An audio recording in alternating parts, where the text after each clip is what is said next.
Assalamualaikum Pak Ustadz. Iya ya. Waalaikumsalam warahmatullahi wabarakatuh.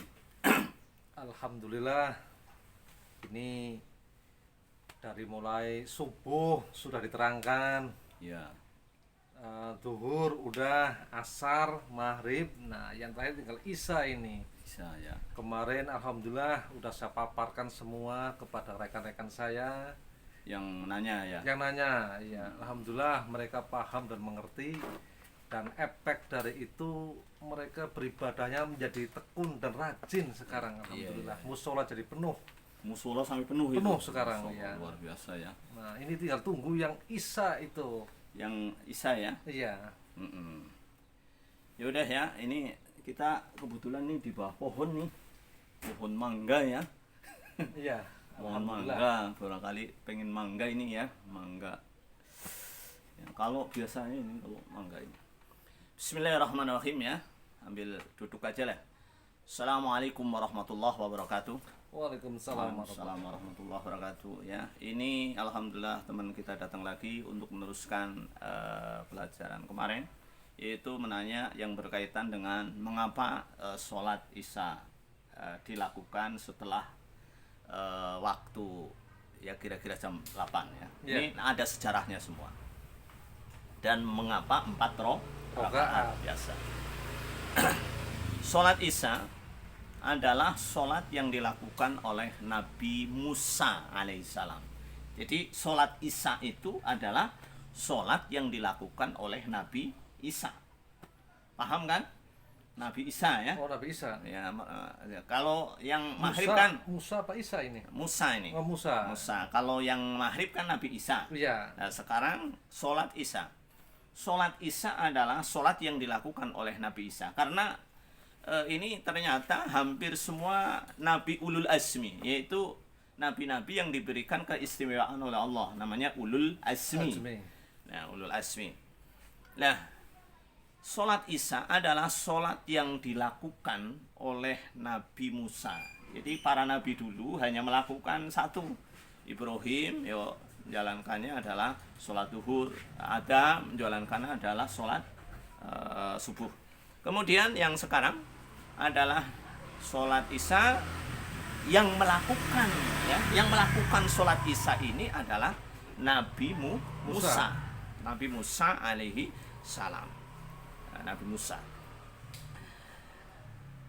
Pada sejarahnya Nabi Musa nih, Nabi Musa itu tadinya adalah dari Mesir. Dari Mesir.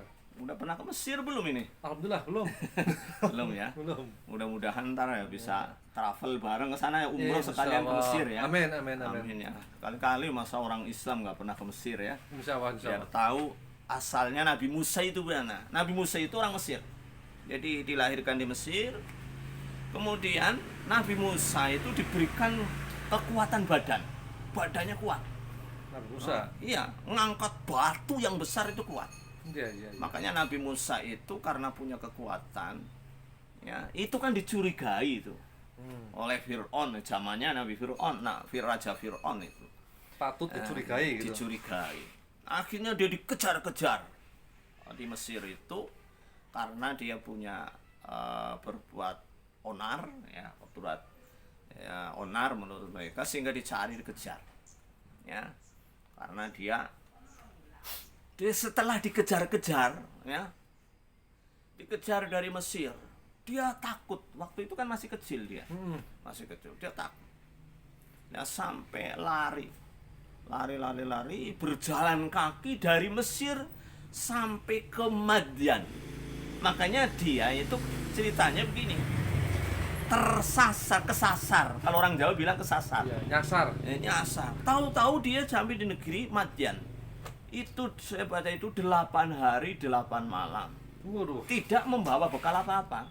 Iya, iya, iya. Makanya Nabi Musa dalam perjalanan dari Mesir sampai tahu-tahu nyebrang sampai di kota Madian itu 8 hari 8 malam. 8 malam.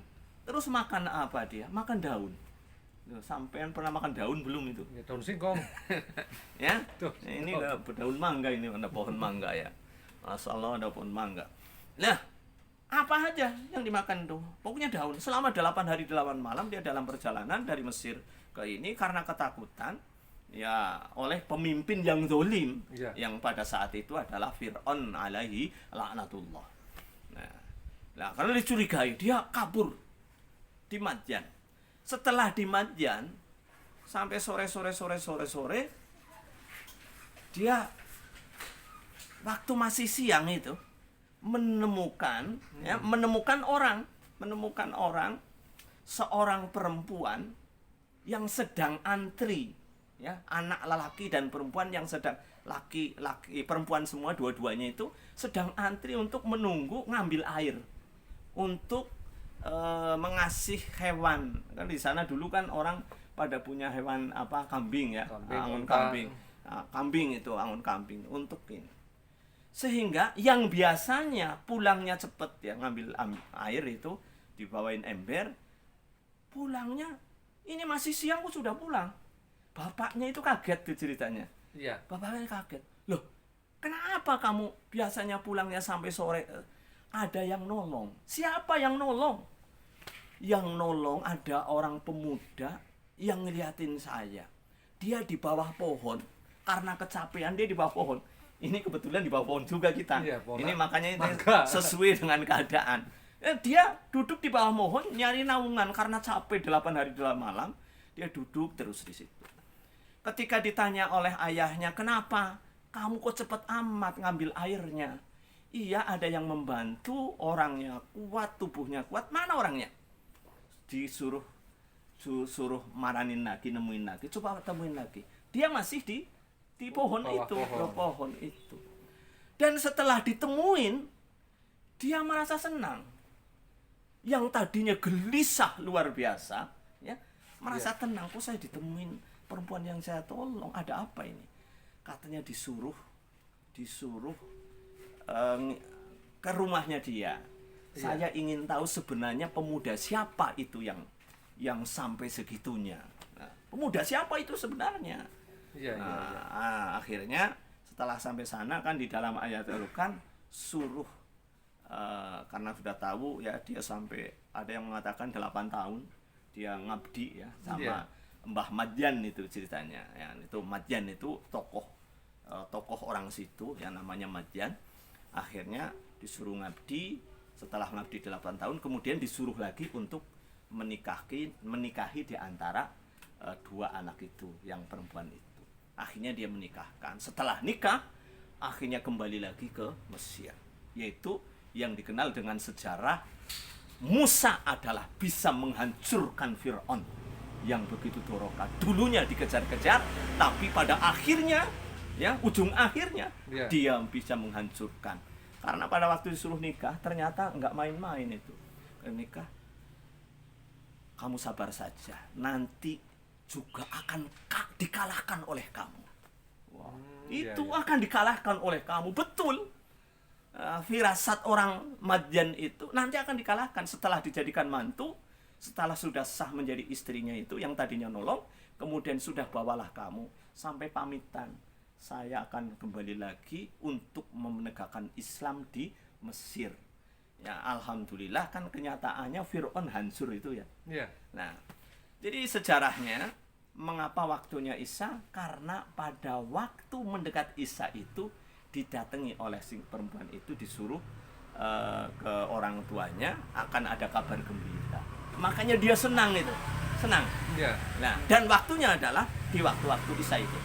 Ya, dia senang, akhirnya dia syukur kepada Allah dengan cara menjalankan sholat. Kan saya terangkan bahwa sholat pada hakikatnya adalah syukur kepada Allah. La in syakartum la azidanakum wa la in kafartum inna adzabi lasadid. Syukur.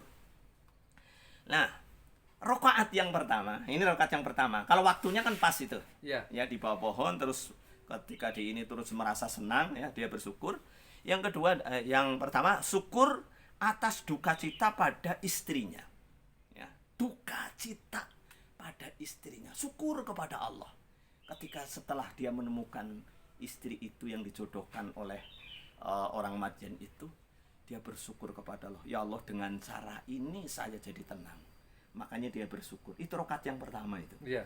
Terus yang kedua, rasa duka cita pada saudaranya yang tadinya sudah pergi jauh.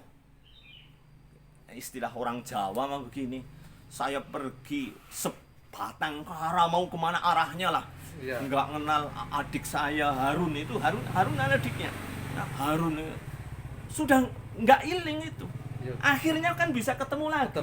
Datang lagi. Ketemu lagi ya. Maka itu bersyukur, rasa duka cita kepada saudaranya yang Harun yang lama nggak ketemu, akhirnya ketemu lagi. Paham ya? Iya. Yang rakaat kedua. Yang ketiga, rasa duka cita kepada Fir'aun yang tadinya dikejar-kejar.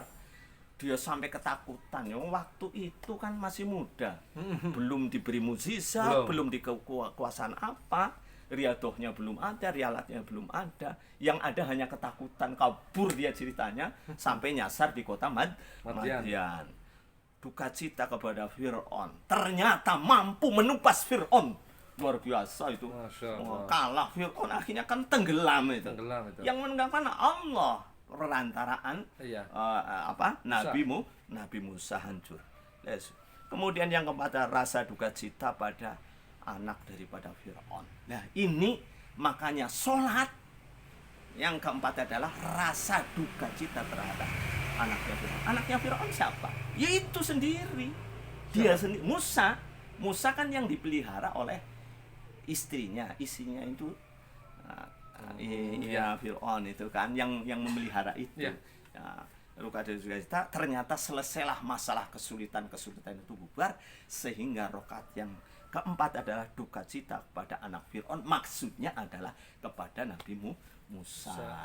Nah ini masalah waktu ya. Satu, sholat isya waktunya adalah pas kira-kira jam 8. Kemudian rakaatnya adalah yaitu tadi kan sudah saya terangkan, rakaat pertama, rakaat kedua, rakaat ketiga sampai rakaat keempat. Ini kira-kira yang saya sampaikan ya. Mudah-mudahan duduk nyantai di bawah pohon mangga ini bisa menjadi inspirasi kita tambah beriman kepada Allah Subhanahu wa taala. Amin. Semangat dalam ibadah kita sholat isya, semangat berjamaah ya. Amin. Ya, kira-kira Anda pertanyaan lagi? Apa sudah cukup?